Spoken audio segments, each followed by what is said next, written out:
And you also do a lot of like email outreach, email campaigns too, as well. I didn't know if you wanted to speak a little bit on that as well. Yeah, I do. Initially, when I started selling into those VIP days after the pandemic, I wasn't selling them through the initial ones anyway. I didn't sell through my email list.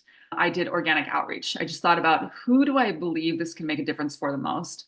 And whoever came to my heart and mind, I messaged them, said, "Hey, I was just thinking about you." I would text them or DM them. I would say, "I was just thinking about you. I have this thing coming up that totally made me think of you. I don't know if you're around today or tomorrow for a quick chat. Would love to catch up and share with you what this is." So it's not just like a, "Hey, let's catch up." I hate it when people just like bait and switch. So Right. I am planning to say like, "Hey, I've got this thing coming up. Made me think of you. I don't know if you're around." But so that would be for someone who's a bit warm to you that you already know. It's also been a great upsell for existing clients or past clients. And then I have done email campaigns. So for those of you who have an email list, you can certainly do that. You just need to test different ways. Like I remember there was a while when I was in a mastermind group and we were all trying to sell VIP days at the same time. And we're emailing our lists and we're like getting crickets.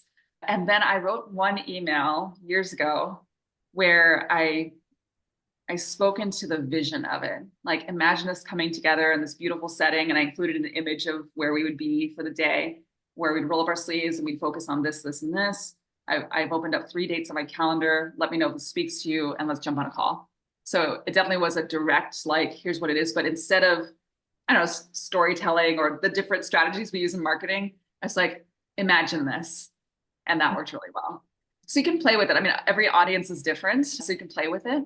But one thing that I have found that has been beneficial in either social media posts or emails is to, if there's a possibility of doing it in person, include like a beautiful image of where it will be, even if it's like a skyline of the city that it's going to be in. Or before I lived in a home where I would host at my home, I lived in this cute little townhouse, but I was like, it doesn't feel very VIP.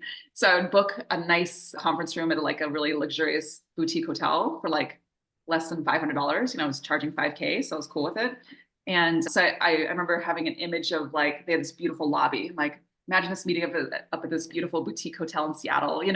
So it just has them visualize being in a setting that is gorgeous with you. So those are some tips that I can give.